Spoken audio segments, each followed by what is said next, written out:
Salut à tous et tous. Quelques mots sur la situation politique. On va pas discuter tellement des élections, hein. C'est vrai qu'on a des candidatures, là, on en a quatre ou deux circonscriptions. Mais notre problème, c'est pas l'élection. D'abord, vous savez qu'il y a quasiment aucune chance qu'on soit élu, hein. C'est pas par défaitisme que je vous dis ça, hein. C'est que ça va être compliqué, hein. Donc, on n'a même pas l'espoir d'avoir quelques députés. C'est dommage et c'est quand même problématique parce qu'en fait, même si on est un tout petit parti avec des scores autour de 1%, voire 2%, s'il y avait une proportionnelle intégrale, on aurait des députés au Parlement, puisque ça pourrait vouloir dire même 4-5 députés. Et donc on pourrait faire entendre nos idées et notre voix, ou la voix de notre camp social, dans le Parlement. Mais les lois électorales sont telles qu'aujourd'hui, c'est pas possible. Ceci dit, on se présente quand même. Parce qu'on a des choses à dire, parce qu'on a des choses à faire entendre, mais de la même manière qu'on s'est présenté à l'élection présidentielle pour faire entendre cette voix-là, parce qu'elle a été dit jusqu'à présent, quoi, hein, la révolte, et puis cette idée qu'à un moment donné, il va falloir qu'on relève la tête, qu'on change des choses. Et en tout cas, nous, on défend cette perspective-là. Donc c'est pour discuter de ça, en fait, hein, c'est pour discuter de tout ça. Alors là, on arrive dans un processus, à la fin d'un processus électoral, qui dure depuis septembre à peu près, hein, vous vous rappelez, hein, ça avait commencé de manière spectaculaire avec la primaire de droite, hein, ça a été prolongé avec la primaire du PS, et puis on a eu l'élection présidentielle, et donc maintenant on a la législative, et ce processus-là se termine donc le 18 juin. Donc c'est un moment très important pour nous, hein, puisque c'est le grand rendez-vous démocratique en France, hein, c'est là où on choisit nos dirigeants, le pouvoir et la politique qui a priori va être menée dans les 5 ans qui viennent. Mais le paradoxe, c'est pour ça certainement qu'on est très fatigué à l'issue de ce processus électoral.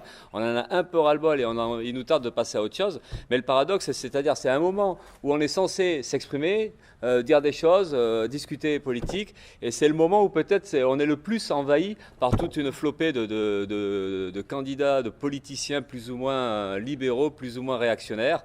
Et c'est peut-être le moment où on se fait complètement piquer la parole. Voilà. Donc c'est un peu un paradoxe. Et puis logiquement, donc au bout de ce processus-là, on aboutit à quelque chose qui finalement et de manière spectaculaire, exactement la même chose qu'avant, hein, et surtout, on est quand même passé par un deuxième tour très pourri, hein, entre la candidate de l'extrême droite et puis un des meilleurs représentants des politiques ultralibérales.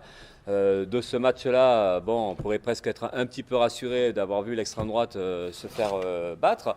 Mais bon, on a quand même un politicien et donc un représentant des politiques ultralibérales qui dit quand même assez clairement qu'il va continuer les politiques qui ont été mises en place et qui donc est en train de préparer, on le voit, c'est l'actualité en ce moment dans les médias, à travers son projet de réforme. Enfin, ça s'appelle des réformes, vous avez vu, hein, quand on nous attaque, on appelle ça des réformes.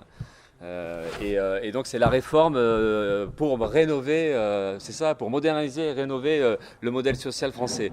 Donc on est là-dedans, donc on sait à peu près tous ce que ça signifie. Et à la différence d'il y a 5 ans, quand Hollande a été élu, où quelques personnes avaient un petit espoir de respirer un petit peu après la période de Sarkozy, là, la grande partie de la population n'espère pas grand-chose, n'a pas d'illusion et est plutôt inquiète de la situation qui va venir. Donc, mais ça aussi, c'est un des paradoxes de cette élection-là, c'est qu'il y a un décalage énorme par rapport à ce qu'il peut y avoir dans la tête des gens ou par rapport à ce qu'on on ressent autour. C'est qu'en fait, il y a un ras-le-bol qui est réel, il y a un malaise, il y a une souffrance, il y a des doutes, beaucoup de difficultés dans les têtes de chacun, en plus des difficultés financières et des difficultés de la vie quotidienne. Et bien pourtant, on arrive à un pouvoir qui a une sorte de forme de sérénité. Vous avez vu le Macron, le Macron il est jeune en plus, il est souriant, il est presque sympa, et il nous dit des choses méchantes mais sympas. Mais c'est un paradoxe parce qu'on est dans une situation où tout est... là on rigole, mais il y a quelque chose qui est très dur aujourd'hui et pourtant on est là-dedans, mais c'est ce truc qu'on n'arrive pas à comprendre des fois, c'est comment ça se fait qu'on en est là, comment ça se fait qu'aujourd'hui on a Macron, comment ça se fait que même le sondage législatif c'est carrément nous dire que Macron va rafler peut-être 400 députés. On comprend pas ce qui se passe, on comprend pas ce décalage-là, mais le fait que c'est ça, et ça montre à quel point tout est déformé, à quel point la loi électorale, le processus, tout ça déforme une réalité. C'est un peu logique parce qu'on est dans une forme de délégation, on nous dit on va faire de la politique aujourd'hui, vous avez vu, c'est voter, hein, on fait de la politique une fois tous les 5 ans, il faut voter, mais c'est vrai que c'est là où on voit que finalement il y a quelque chose qui ne va pas du tout, et nous ce qu'on dit depuis très longtemps c'est que l'élection ça ne change rien à la vie, ça se confirme aujourd'hui encore une fois, puisque là on se retrouve avec quelque chose qui est complètement à l'opposé de ce qu'on aurait aimé voir, et on ne va pas respirer du tout, et on va avoir donc un gouvernement assez offensif, même si encore une fois il le dit avec le sourire, et il le dit sans hausser le ton, mais ça va faire très mal. Donc après le problème qu'on a aujourd'hui, évidemment c'est pas de scruter ce qui va se passer dimanche soir, combien il va y avoir de députés, tout ça, à la limite on s'en fout, ça va être complètement secondaire. Le problème qu'il faut qu'on discute dès maintenant, c'est l'après. Alors l'après, les semaines qui viennent et tout ça, ça va être compliqué parce que l'été arrive et on sait que c'est pas l'été en général que finalement il se passe des choses dans la rue. Quoi. Mais bon, quoique il faudra être attentif parce qu'il y a quelques rendez-vous à la fin du mois de juin. Mais donc le problème qu'on a, c'est de discuter de ça, de qu'est-ce qu'on peut faire nous aujourd'hui, comment on peut réagir, est-ce qu'on peut riposter, est-ce qu'on en a la force, est-ce que ça peut se faire rapidement en sachant qu'il y a urgence. Et l'urgence, bon, vous êtes au courant, hein, ça fait peut-être 40 ans qu'on dit qu'il y a urgence.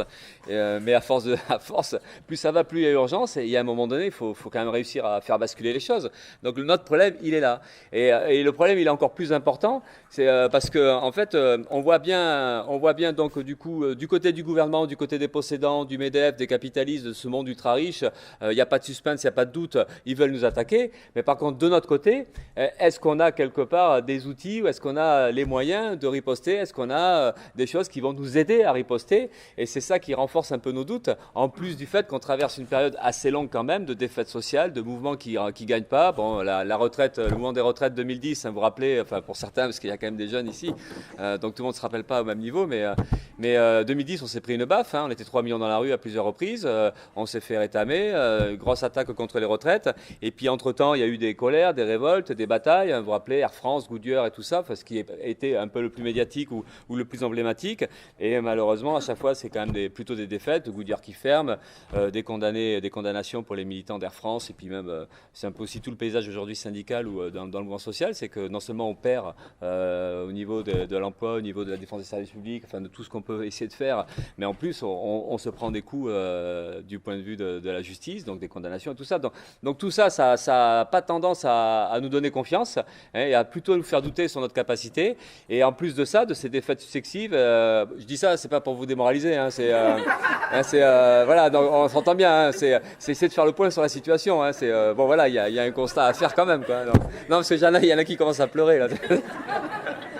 Donc après le problème, c'est on voit ça, ce qui peut nous faire douter. Et l'autre truc qui nous fait douter, c'est encore une fois, c'est ce que nos organisations à nous. Alors nos organisations à nous, enfin c'est pas très bien dit, mais les organisations syndicales par exemple, c'est quand même particulièrement inquiétant, même si bon, on n'est pas des naïfs. Hein. Aujourd'hui, on sait ce que c'est qu'une direction syndicale. Ça fait quand même très longtemps qu'elles ne sont pas à la hauteur et que parfois elles sont complices même hein, des attaques et des reculs sociaux et puis des fois complètement anesthésiées, complètement incapables de riposter. Mais là encore une fois, hein, les rencontres Macron, Édouard Philippe et la ministre du Travail hein, qui chacun à leur tour ont reçu successivement l'ensemble des directions syndicales, quand on voit les commentaires des directions syndicales, on est un peu abasourdi de voir à quel point hein, les responsables syndicaux se font piéger ou se font, je ne sais pas comment dire, par cette histoire de dialogue social. Regardez, Macron, il est sympa, il discute. Il nous donne même le calendrier, il nous envoie des courriers, cadrage, voilà, ça va se passer comme ça. En fait, comme s'il y avait quelque chose de très correct et comme s'il y avait quelque chose de très nouveau. En réalité, voilà, on se fait embobiner de la même manière. Et ce qui est terrible, c'est qu'on a des directions syndicales qui semblent vouloir jouer ce jeu-là de l'embobinage, hein, en sachant très bien qu'à un moment donné, il va bien falloir réagir. Mais ça va se passer en septembre. Le calendrier, vous avez vu, si ça vous intéresse, hein, l'histoire des ordonnances, hein, c'est que ça se finit le 28 septembre. Donc finalement, ça fait 3 mois. Même Édouard Philippe, il a dit l'été se finit le 21 septembre. Hein, il a raison, hein, mais en même temps, c'est le premier plan d'attaque qui se finit le 21 septembre ou le 28 septembre, donc l'automne va bien commencer, et il serait quand même temps de discuter de cette riposte-là, de comment on fait tout ça, et c'est pas le cas. Donc on va perdre du temps, alors c'est un peu rattrapé par le fait qu'il y a des tentatives de riposte, des questions qui se posent, des équipes militantes qui essaient bon, ça s'appelle le Front Social aujourd'hui, hein, vous vous rappelez, il y avait eu En Bloc Tout et tout ça, enfin, il y a toute une petite histoire de résistance à l'intérieur des équipes, à l'intérieur des syndicats, et donc des équipes syndicales qui se disent c'est pas possible, on va pas se faire endormir, prendre nos propres directions encore pendant très longtemps. Donc là, il y a des initiatives, le 19 juin, et puis quelques rendez-vous comme ça qui seront peut-être, ça changera pas la donne, enfin, je voudrais pas encore une fois faire le pessimiste, mais c'est des trucs importants parce que c'est des rendez-vous, parce que c'est des points d'appui, puis ça permet de poser le problème qu'à un moment donné, il faut réagir, il faut relever la tête. Bon voilà, des rendez-vous sont donnés, il va peut-être pas falloir trop les manquer. Mais bon, après, il va falloir qu'on discute sur la longueur qu'il y a vraiment la construction d'un véritable mouvement social, d'une véritable colère qu'il faut qu'on arrive à exprimer dans la rue, d'une révolte, voilà, il va falloir donc le construire. Alors c'est facile à dire d'une certaine manière, mais après c'est comment on fait. Et bon, là, moi, je ne vais pas vous donner les recettes, on n'en sait strictement rien. Voilà, le problème c'est ça, c'est qu'on milite à longueur de journée, on milite le plus qu'on peut et c'est vrai qu'on voit pas, mais par contre on a confiance parce qu'en fait, même si, et c'est là où on est dans une période un peu difficile, c'est que à la fois on a toutes les raisons de démoraliser, hein, de perdre pied et puis de plus avoir la force de se battre, mais en même temps on a toutes les raisons de tenir la route et de mener les batailles parce qu'on sait que la roue peut tourner, on sait que on a l'expérience historique quand on lit des bouquins, mais aussi quand on regarde un peu ce qui se passe autour de nous dans la planète ou en France, on sait qu'à un moment donné il y a des coups de colère, on sait qu'à un moment donné les gens prennent leurs affaires en main. Récemment c'était la Guyane, hein, on a presque oublié, hein, mais ça a été un épisode important pendant la campagne électorale où la population guyanaise a pris ses affaires en main, elle s'est organisée, auto-organisée. Et puis c'était une véritable bataille sociale pour la défense des services publics, la santé, l'éducation, en dénonçant justement le pillage des richesses, le détournement des richesses, et notamment en dénonçant y compris donc les rapports coloniaux qu'entretient l'État français avec ce pays-là. Et on a vu quelque chose d'énorme qui s'est passé. Ça a duré 1 mois à peu près.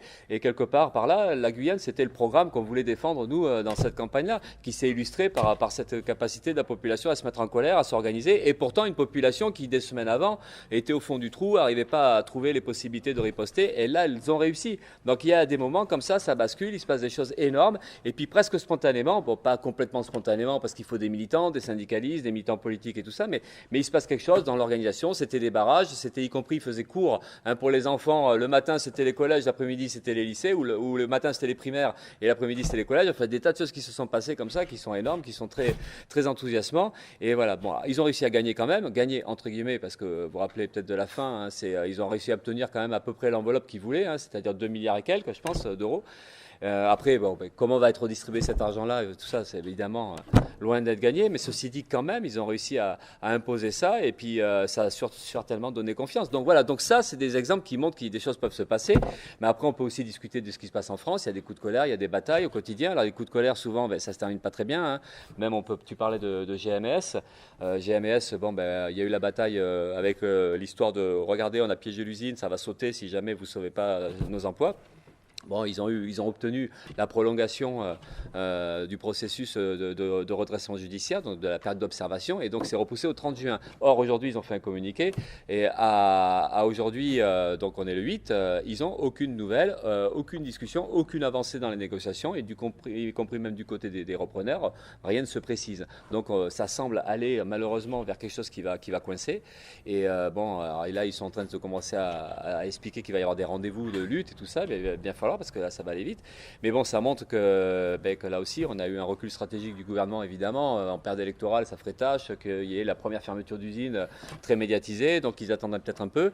Mais le problème qui est posé, c'est à la fois la résistance des salariés à GMS, par des formes un peu spectaculaires avec les bouteilles de gaz, mais il faudra aussi voir comment ils arrivent à exprimer la colère et puis radicaliser leur mouvement. Mais le problème qui est posé, c'est qu'il ne faut pas qu'ils soient seuls à se battre, parce qu'on a bien vu Whirlpool, on a bien vu Vivarte, ce qui a été cité un peu avant, Tati, on voit l'envie de résister, la réponse en tout cas aux suppressions d'emplois, aux liquidations et puis à toute cette politique pourrie des capitalistes, parce qu'en fait c'est à chaque fois là où il y a de l'argent et puis il y a des choix qui sont faits, stratégiques ou pas, hop, on ferme, on liquide, on revend, on dépaisse, c'est ce qui se passe. Mais le problème c'est que ces luttes-là, une par une ou isolées les unes des autres, ça paye pas parce qu'il n'y a pas le rapport de force, parce qu'en fait le problème qu'on a, c'est pas juste c'est pas juste une bagarre par rapport à son propre patron, c'est une bagarre par rapport à l'ensemble du monde capitaliste, donc à ce monde-là qui gère de la même manière partout, quel que soit le secteur économique, donc ces histoires-là. Et donc il faut qu'on arrive à réagir ensemble. Et avec le problème qui nous est posé, ça fait quand même longtemps qu'on le discute, mais c'est comment on arrive à faire converger les résistances, comment on arrive à créer du lien, à militer ensemble, à se battre ensemble et à discuter qu'il faut mener une lutte contre les licenciements ou contre les fermetures d'usines ou les liquidations d'hôpitaux, d'écoles, parce que tu parlais des services publics, il y a quand même la même logique qui est en place et les mêmes processus de destruction. Donc comment on arrive à se battre ensemble, à résister donc collectivement, et c'est le problème qui nous est posé. Donc on voit qu'on n'a pas les outils pour le faire. Donc après, le problème qui est aussi à discuter, c'est comment on fait. Donc ça pose le problème à nous d'une énergie militante, de trouver des gens qui ont envie de se battre, de relever la tête, mais en même temps de comment on l'organise, comment on le construit. Et donc c'est aussi l'histoire d'un outil de. Alors nous on appelle ça un parti, mais après il y a aussi, parce que c'est plein de choses qui se mélangent, mais c'est une lutte profonde, une mobilisation profonde. On se rend bien compte qu'il faut quelque chose qui l'organise, qui le prépare et qui l'organise, mais en même temps aussi, c'est pas juste discuter d'une bataille sociale, d'une unité dans les batailles sociales, c'est aussi discuter de comment la population ou l'ensemble des travailleurs, des exploités, ils puissent discuter aussi clairement d'un objectif qui est politique, lui, c'est celui de neutraliser complètement à la fois les gouvernements et les classes possédantes qui défendent, les classes les plus riches. Donc il y a un problème politique qui est posé, et l'enjeu au fond c'est le pouvoir, c'est qui dirige la société, pas que politiquement, c'est aussi économique sur le terrain économique. Et le problème qui est posé aussi, c'est comment on peut réorganiser tout ça. Et donc on se rend bien compte que là il y a un enjeu qui est énorme, il y a une confrontation qui est énorme, et c'est en gros le désaccord qu'on a, qui est presque l'essentiel désaccord qu'on a avec tout ce qui est cette gauche réformiste, cette gauche même militante, puisqu'on côtoie, là on pense, parce que il a été nommé à plusieurs reprises, là, le camarade Mélenchon, là, celui qui a failli être au deuxième tour. Mais nous, un gros désaccord qu'on a, c'est celui-là, c'est qu'évidemment que c'est le problème de comment la population s'organise, comment elle se bat par elle-même, comment elle prend ses affaires en main, et comment au bout du compte, à travers ça, c'est la question de la confrontation avec la société telle qu'elle est organisée, donc avec le pouvoir capitaliste, et comment on arrive à remettre en cause ce pouvoir-là, et donc c'est la question de notre propre pouvoir. Mais ça, ces questions-là, c'est toujours difficile à discuter, parce que quand on est fragilisé comme on l'est aujourd'hui, quand on a aussi peu confiance en nous comme c'est le cas aujourd'hui, quand on ne voit pas comment on peut s'en sortir, comment on peut oser affirmer des choses aussi radicales qu'il faut exproprier, il faut réquisitionner, il faut interdire les licenciements, il faut socialiser la banque, carrément, on n'y va pas par 36 chemins, la banque, secteur clé de l'économie, il faut la socialiser, la mettre sous contrôle des salariés de la population, parce que c'est la seule manière d'imposer une véritable transparence, et puis d'un contrôle absolu sur la société, et puis c'est la seule manière de combattre l'évasion fiscale, la fraude fiscale, les paradis fiscaux, parce que c'est par le système bancaire que tout ça s'organise. Donc plutôt que de faire semblant comme c'est le cas aujourd'hui, donc il y a une cible, c'est le secteur bancaire, et qui permettrait de redonner du contrôle à l'ensemble de la population, et puis qui permettrait de remettre du collectif et de la solidarité dans la société. Donc quand on affirme ça, c'est évident que le problème est posé aussi de cette manière-là, c'est que pour dire ça, alors on l'a dit dans la campagne électorale, vous avez vu, des fois ça fait rire, quand on parle d'interdiction des licenciements, quand on parle, y compris même sur la question de la violence, quand on dit qu'il faut désarmer la police, alors là ça devient complètement fou, utopique, irréaliste, mais même des trucs de dingue. Mais bon, on essaie quand même de le dire, mais c'est vrai qu'après le problème c'est que autant ça peut susciter de la sympathie dans la population, autant on l'a bien vu, que finalement des tas de gens nous disent, oui vous avez raison, mais bon après voilà, le problème c'est qu'aujourd'hui, comment ça peut être imaginable, mais c'est le problème qu'on a, c'est vrai, c'est à la fois de défendre des idées radicales, de fixer une perspective anticapitaliste, et puis de discuter justement de la transformation profonde de cette société-là, puis de discuter que la population, que les salariés, que ce qu'on est nous, avec les cerveaux qu'on a, c'est-à-dire pas très malins, pas très cultivés, habitués depuis le début à subir et tout ça, mais pourtant ce sont nous, avec nos cerveaux collectivement, qui pouvons organiser tout ça, qui pouvons même diriger la société. C'est ce qu'on dit, c'est ce qui a été dit, ça a été fait référence, il y a 100 ans, il y avait une révolution qui posait ce problème-là aussi, comment une population pouvait prendre le pouvoir. Mais nous on le dit aujourd'hui, mais c'est ça, c'est affirmer ça, mais faire en sorte aussi que ça soit crédible, que ce soit pas juste une utopie, que ce soit pas juste des idées sympas, mais c'est arriver à rendre ça crédible et de faire en sorte que la population ait envie de s'emparer de ces idées-là, puis qu'elle se dise, on va s'organiser, on va faire. Mais maintenant, voilà, encore une fois, on en revient au fait que ça paraît compliqué et que beaucoup de gens y croient pas, donc c'est ça, c'est pour ça que ça va en même temps, quoi. C'est à la fois affirmer une politique offensive, avoir le culot de dire, cette société-là, il faut la transformer, et en même temps d'avoir cette confiance-là qui nous permet de le dire et qui nous permet de nous organiser et qui nous permet d'arrêter de baisser la tête, de se morfondre et puis de vivre ce qu'on vit aujourd'hui dans la plupart des cas, ou même dans un endroit où l'usine ferme, où il y a des licenciements, les salariés ou des collègues, des amis, ils disent non, on n'y peut rien, on peut pas. Hier, je suis allé voir des salariés à Antargaz. Antargaz, c'est connu nationalement. À Bordeaux, il ne reste plus qu'un petit bout, parce que la chimie ou le pétrole, c'est des domaines comme partout, ça a fermé, ça a filialisé, ça a parcelé des sites. Puis bon, là, ils ont eu tout un processus de suppression d'emplois petit à petit. Puis là, ils sont plus que 26. 26, ils font l'administratif, donc pour une bonne partie du pays. Et là, ils viennent d'apprendre que c'est fini. Voilà, 26 salariés, donc la plupart ont autour de 50 ans, pas loin de la retraite, et puis quand même quelques-uns qui ont 30 ans. Et là, c'est terrible, je suis allé les voir parce qu'ils nous ont appelés, et ils ont complètement La discussion sur les PSE, tout ça, ça a eu lieu pendant les 3 derniers mois. Et là, ils viennent d'apprendre que c'est fini, qu'ils vont bientôt recevoir la lettre de licenciement, mais complètement spectateurs. Alors, les délégués syndicaux nationalement ne leur ont pas rendu de compte, ce qui aggrave un peu la situation. C'est que ça arrive aussi que dans les syndicats, il y a des gens qui ne fassent pas correctement le boulot. Mais ceci dit, ce qui est dingue, c'est qu'on a des salariés qui étaient conscients du danger, de la menace de disparition de leur propre site et qui s'occupent que maintenant de leurs affaires, c'est-à-dire au moment où c'est complètement fini et qu'ils n'ont plus qu'à attendre 2-3 semaines. Et là, c'est pour dire à quel point, et les gens sont pas, ces gens-là ne sont pas plus cons, pas plus. C'est qu'il y a une capacité à subir et à pas se mêler de ça. Et on se dit, mais c'est forcément, ça nous coûte très cher. Donc, et c'est lié à tout ça, qu'il n'y a pas de confiance, qu'il n'y a pas les équipes militantes, il n'y a pas les réseaux, il n'y a pas tout ça qui permettrait à ce que ces gens-là puissent s'inscrire dans autre chose et qu'ils puissent résister, relever la tête, leur dignité, la défendre, en parler. Et là, non, il n'y a pas tout ça. Donc ça montre le vide qu'il y a, ça montre le vide militant, ça montre aussi la situation dans laquelle on se trouve. Mais en même temps, la situation est grave de ce point de vue-là, mais en même temps, on est aussi pas forcément très loin de cette possibilité de réaction, de se dire, ben voilà, il ne faut pas qu'on se laisse faire. Donc c'est ça. Donc il faut qu'on discute de tout ça. Et c'est vrai qu'après, le problème qu'on a, comment on réorganise, comment on reconstruit, comment on met du lien entre des militants, parce qu'aujourd'hui, il y a des militants syndicalistes, plus ou moins déterminés, plus ou moins combatifs, mais on sait aussi qu'à côté de ça, il y a tout un milieu associatif qui se bat, qui essaie de résister en tout cas comme il peut. Et puis il y a aussi, aujourd'hui, depuis quelques années en tout cas, un mouvement de jeunes plus ou moins marginalisés, plus ou moins précarisés, qu'on appelle les zadistes. C'est essentiellement des jeunes. Il y a des vieux zadistes, ça existe, mais enfin c'est quand même surtout des jeunes. Et c'est un mouvement nouveau, assez radical, qui occupe, qui pose des problèmes. Alors là, c'est sur un autre terrain forcément que celui de l'emploi ou des services publics, mais c'est un terrain de défense de l'environnement. Et c'est des batailles anticapitalistes, parce qu'en fait, c'est des batailles contre des projets complètement dingues, qui font du n'importe quoi, c'est du gaspillage d'argent. Et il y a des gens qui essaient de résister, qui occupent et qui essaient de créer un rapport de force qui permet de stopper des projets ou des chantiers comme ça. Et donc ça fait partie aussi de ce milieu contestataire. Un milieu contestataire qui est donc divers, varié. Et on a aussi évidemment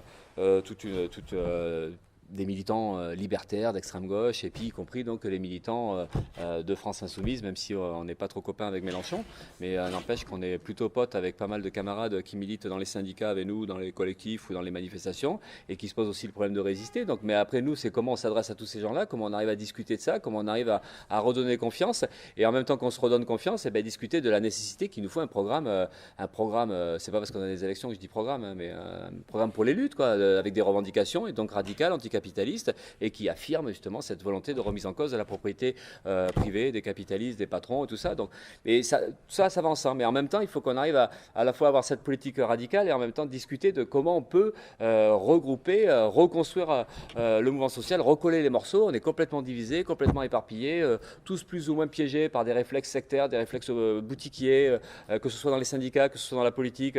Et comment on arrive à s'émanciper de ça, comment on arrive à se débarrasser de ça, de tout ce qui nous embrume le cerveau, de tout ce qui nous empêche d'avoir une conscience claire. Voilà, on est là-dedans. C'est un peu le problème politique qui nous est posé, d'arriver à casser tout ça, enfin ces barrières-là, et puis à construire sur ces bases-là radicales, anticapitalistes. Donc voilà, donc ça c'est un peu, je sais pas, je vais peut-être bientôt arrêter parce que on va manger après. Enfin, il y a un débat avant, mais donc il y a ça. Et après, donc là, moi, on discute de ça, mais après, on sait qu'on est confronté à d'autres choses, évidemment, parce qu'on a la question ça a été abordé, la question de la violence, de la répression. Mais ça va ensemble. Les politiques d'austérité, les politiques de rigueur, les patrons, les gouvernements, les mecs hyper riches, ils savent bien qu'à un moment donné, ça provoque de la colère et que donc il y a un risque où c'est des émeutes ou des colères sociales, genre GMS, genre Conti il y a quelques années, Goodyear, Air France. Ils savent que ça produit inévitablement ce genre de choses. Donc forcément, il y a une conscience politique de ces gens-là qui dit il faut qu'on tape en même temps. Voilà, il faut qu'on tape, il faut qu'on intimide, il faut qu'on fasse baisser la tête, parce qu'il y a toujours des gens qui ne veulent pas baisser la tête, et pour faire baisser la tête à ceux qui ne veulent pas baisser la tête, il faut de la violence, il faut réprimer. Et on est là-dedans, on est dans une systématisation de la violence, alors qu'il s'est servi de la grande occasion avec les attentats terroristes de Daesh, enfin les atrocités qui ont été commises en France comme ailleurs. Donc ça sert de prétexte A, mais là aujourd'hui avec l'état d'urgence, et bien derrière on a effectivement une systématisation de la répression, donc c'est une répression policière avec la violence, ça tape, ça gaze, ça ça enferme les manifs, ça fait peur, ça met en garde à vue, ça condamne, parce que même un an après le mouvement contre la loi travail, il y a toujours des militants qui sont pourchassés, convoqués et condamnés, ou avec des amendes, ou même des fois avec des peines de prison avec sursis. Donc tout ça, ça continue. Et puis, donc il y a une répression judiciaire. On voit aussi que ça va plutôt s'aggraver, puisque Macron, qui disait trop rien sur l'état d'urgence pendant toute la campagne, commence à dire que finalement, ce serait bien qu'on l'inscrive dans le droit commun, et que, enfin voilà, donc on voit que tout ça, ça commence à se préciser dans le mauvais sens, sans surprise non plus, mais enfin bon, voilà, ça se dévoile de plus en plus. Donc on est là-dedans, dans cette répression-là, qui va certainement s'aggraver, si le rapport de force reste dans l'état actuel des choses. Mais la violence, c'est pas que la répression, c'est aussi toute une arrogance de ce camp-là, une sorte de mépris social qui devient de la haine de classe qu'on voit dès qu'on résiste. On a vu avec le mouvement contre la loi travail, on a vu ce mépris, cette haine de ces gens-là, les MEDEF avec Gattaz, je ne sais pas si vous vous rappelez, Finkielkraut, le grand intellectuel progressiste, qui ne peuvent pas s'empêcher de déblatérer sur les nuits debout, sur les gens qui relèvent la tête, les otages, les prises d'otages, les cheminots, les éboueurs, tout ça, il y en a ras-le-bol de... Voilà, donc on voit aussi que dès qu'on riposte, dès qu'il se passe quelque chose, il y a toute une haine qui s'exprime. La télévision, elle sert à ça, à nous en remettre une couche de plus. Et donc la violence, elle s'exprime aussi par ça, par ce mépris-là quotidien, cette arrogance-là. Et l'arrogance, elle s'est vue aussi pendant la campagne électorale avec les affaires. Parce que quand Fillon, on lui dit, mais vous n'avez pas un peu confondu caisse privée et caisse publique? Et qui Fillon, il dit, et alors? Mais là, rien que ces deux mots-là, et alors? Et là, c'est toute l'arrogance, tout le mépris d'un camp social qui s'enrichit, qui nage qui se distribue le pognon dans sa famille, et qui en même temps explique qu'il faut des politiques de rigueur, et qui en même temps nous expliquait qu'il fallait supprimer 500 000 emplois de fonctionnaires, tout simplement. Donc on est là-dedans, une forme d'arrogance qui est une forme de violence, et la violence dans la société actuelle, c'est aussi donc cette richesse-là, une richesse de dingue. On le voit bien, 10 millions de gens quasiment en dessous du seuil de pauvreté. Le seuil de pauvreté, c'est 950 € à peu près, 920 €. Donc pratiquement 10 millions de gens vivent en dessous de ça, avec moins de ça, ce qui représente 14% de la population, des services publics démantelés, des choses qui disparaissent, des gens aujourd'hui qui pour se soigner sont obligés de faire 60 bornes, 70 bornes, rien que pour un examen, mais des situations dramatiques, des gens qui sont au bout du rouleau, qui sont abîmés, qui n'arrivent plus à se soigner parce qu'il n'y a plus d'argent, des logements, c'est catastrophique, des bureaux de poste qui ferment, la SNCF qui ferme des voies ferrées, vous avez vu, à Bordeaux, là, ça y est, on est tout content parce qu'on va avoir la LGV le 2 juillet, et ils font la grande fête, là, ils préparent un week-end de fête, et donc LGV, 2h04 pour faire Bordeaux-Paris, c'est super, mais sauf que ça va coûter de l'argent à la SNCF, évidemment, il y aura moins d'argent, vous avez vu, ils vont faire des économies parce qu'il va y avoir une guerre avec Air France, je vous explique tout, c'est assez compliqué, mais le problème c'est que donc on nous vante ça, ce truc-là, encore une fois un projet complètement fou, complètement inutile et destructeur, mais à côté de ça, c'est des lignes de chemin de fer qui servaient à des gens pour aller bosser, ou des gens pour aller chercher du boulot et tout ça, qui disparaissent. Donc là, c'est tout ça, quoi, c'est cet argent-là, donc on est là-dedans, donc on est dans ce truc de concentration de richesse, et plus il y a de concentration de richesse, plus il y a ce rapport de force en faveur du camp des riches, et bien plus ils font des trucs, plus ils font n'importe quoi, et plus ils font des choses qui vont évidemment uniquement servir leurs propres intérêts, c'est Vinci, c'est Bolloré et compagnie, enfin voilà. Donc on est dans un système là de ce qu'on explique la crise, la crise c'est les temps sont durs, il y a la concurrence, la compétitivité, un déficit à réduire, une dette à rembourser, enfin vous voyez tout ce qu'on nous dit là, machin. C'est vrai que c'est dur, bon voilà, comment on va s'en sortir, il faut faire des sacrifices, en plus il y a la révolution numérique, la robotique, ça prend du boulot. Alors il faut s'habituer au fait qu'on ne pourra pas tous bosser, c'est pas possible, machin. Bon, tous ces trucs mensongers qu'on a en permanence, et tout ce qu'on veut nous mettre en place, donc justifier les sacrifices au nom de ça, et on s'aperçoit derrière, oh merde, des gens s'enrichissent. Mais à un point, donc voilà, donc on en est à des milliardaires encore plus milliardaires. Il y a plus de milliardaires, ils sont encore plus milliardaires. Et il y a des millionnaires, il y en a un peu plus, et ils sont encore plus millionnaires. Au point qu'aujourd'hui, le classement des 3 premiers, vous les connaissez, c'est Arnaud, c'est Bettencourt, honneur aux femmes, Bettencourt, Arnaud et Muliez. Ils ont entre 26 et 35 milliards d'euros chacun. Ça augmente, et derrière, on a pas mal de fortune. Alors j'ai, par exemple, pour illustrer un peu ce que ça représente, Bolloré qui est 10e dans le classement. Bolloré, vous connaissez, parce qu'en plus, les très riches, ils ont des télés et des radios. C'est assez pratique, en fait. Les médias sont bien contrôlés par les familles capitalistes les plus riches. Donc Bolloré, il est 10e, et lui, je crois qu'il a 7 milliards 2, 7 milliards 3. Bon, c'est pas énorme par rapport à d'autres, mais enfin, c'est pas mal. Et en fait, pour se dire, parce qu'on se rend pas compte, 7 milliards, c'est 9 zéros derrière, ça on sait à peu près. Si je ne me trompe pas. Mais à part ça, on ne sait pas trop quoi. Mais juste que si on traduit en année de travail, parce que, alors on gagne 2000 €, c'est des trucs qu'on disait des fois, mais ça vaut le coup de le redire. On gagne 2000 € par mois. Et pour arriver, parce qu'on ne comprend pas, hein, enfin, je reviens au début du truc là, on ne comprend pas comment on fait pour avoir 7 milliards d'euros, parce que quand on voit nous comment on galère, hein, l'énergie qu'il faut, la fatigue qu'on a à la fin de la journée, hein, pour avoir 1400, 1200 euros, 1000, hein, bon moi j'ai 2000, mais c'est quand même physique, voilà, et on se dit mais comment ils font, enfin l'énergie qu'il faut, hein, la compétence ou l'inventivité qu'il faut pour arriver à avoir 7 milliards en tout, c'est ça qui est terrible, quoi. Et on se dit, mais quel diplôme, quelle compétence, quel fait qu'on peut avoir autant que ça, hein. Alors c'est vrai qu'ils ne prennent pas de RTT comme nous, hein, ils bossent, ils comptent pas, enfin, ils leur tâtent pas à la fin de la journée, ils bossent, enfin, ils donnent, voilà. Donc, mais ceci dit, quand même avec ça, comment ils font pour, eh bien, avec 2000 euros par mois, sans rien dépenser, hein, pendant tout ce temps-là, il faut 300 000 années pour arriver, il faut travailler 300 000 ans. Alors là, j'ai vu dans le Figaro aujourd'hui qu'ils se sont parce que la connaissance scientifique, elle évolue, bon, là, ça n'a rien à voir avec la question du pognon, mais Homo sapiens est apparu dans le nord de l'Afrique il y a 300 000 ans. Donc en fait, les premiers Homo sapiens, s'ils auraient commencé à bosser au moment où ils arrivent au Maroc, eh bien, ils seraient aussi riches qu'au Bolloré aujourd'hui. Et là, quand même... Et donc là, on ne se pose plus la question, parce que ça sert à rien de se prendre la tête trop longtemps quand même. Donc en fait, la richesse dont on nous dit qu'ils la méritent, hein, parce qu'ils sont malins, innovants et tout ça, en fait, ils la volent. Voilà.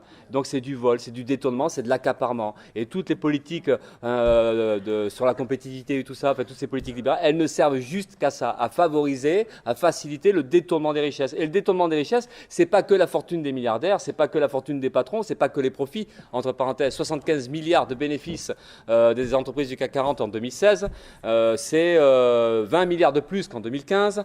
Et ce qui est distribué aux actionnaires sous forme de dividendes, hein, en 2016, ça a été 55 milliards d'euros, hein, pour les entreprises du CAC 40, hein, c'est-à-dire 9 milliards d'euros de plus que l'année précédente, hein, pour dire quand même vers où on va. Donc l'enrichissement, c'est une réalité. Donc le détournement des richesses, c'est pas que ça. C'est pas qu'une concentration de richesses au sens comptable, hein, c'est aussi la destruction des services publics, parce que les richesses sociales qui sont le résultat du travail collectif, elles sont piquées de là, elles sont détournées de là. C'est des hôpitaux en moins, c'est des maternités en moins, c'est des écoles en moins, c'est des voies ferrées en moins. C'est ça aussi le détournement des richesses, l'accaparement des richesses. Et puis c'est aussi Notre-Dame-des-Landes, c'est aussi le Grand Stade à Bordeaux, c'est aussi la LGV, enfin c'est tout ça, c'est tous ces trucs-là où on nous met du pognon dans des choses inutiles, hein, alors qu'on devrait construire des lycées ou voir ce qu'il y a, des foyers pour que les gens puissent vivre, des logements pour qu'on puisse, voilà. Donc il y a ce détournement de richesse qui est terrible, il y a un mécanisme, et tout, donc voilà. Donc c'est ça, donc c'est pour dire ça, c'est pour dire qu'en fait les richesses existent, les moyens existent et qu'en fait il n'y a pas de fatalité, que tout est là pour en fait organiser la société différemment. On pourrait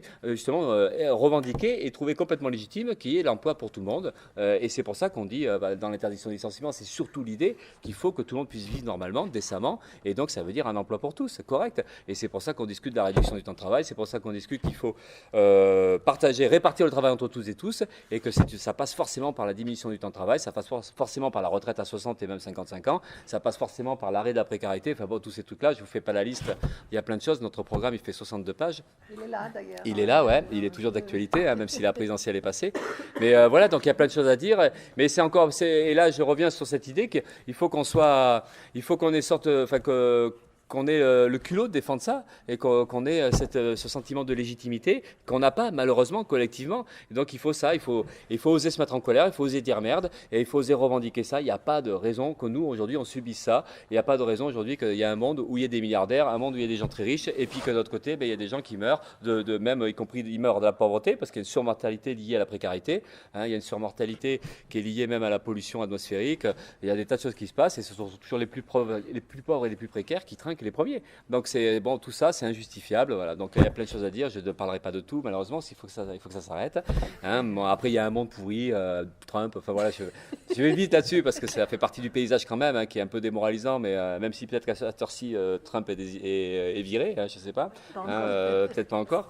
Mais pareil, le phénomène Trump, Poutine, les massacres en Syrie, tout ça, c'est aussi révélateur d'un monde capitaliste, mais profondément profondément révoltant, profondément injuste, parce que la logique capitaliste, eh ben, ça va jusque-là. C'est aussi des guerres, c'est aussi la destruction de la planète, la crise climatique, c'est de la famine en Afrique de l'Est aujourd'hui, c'est 20 millions de gens qui sont menacés de famine donc, dans la période qui vient. C'est tout ça aussi le capitalisme, et ce sont les mêmes logiques. Alors dans des pays qui sont encore plus durement touchés, parce que le rapport de force est encore plus difficile, parce qu'il y a le colonialisme qui se rajoute, les politiques impérialistes, les interventions militaires. Vous avez vu Hollande qui s'est vanté de vendre des armes au Qatar, à l'Arabie Saoudite, à l'Égypte, qui permet à ces régimes-là de tenir encore mieux et de combattre encore plus facilement les révolutions qu'il y a eu dans ces pays-là. Donc c'est ça aussi les logiques capitalistes, c'est aussi des capacités de destruction, des capacités de provoquer de l'injustice et des saloperies qui sont telles que bon voilà, donc il y a un monde à condamner, un monde à combattre, et voilà, bon, j'arrête là.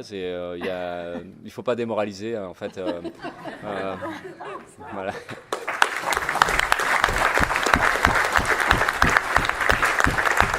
Dans la première circonscription de Seine-Saint-Denis, votez Lise Lecoq et Simon Assoun. Votez les candidats du NPA.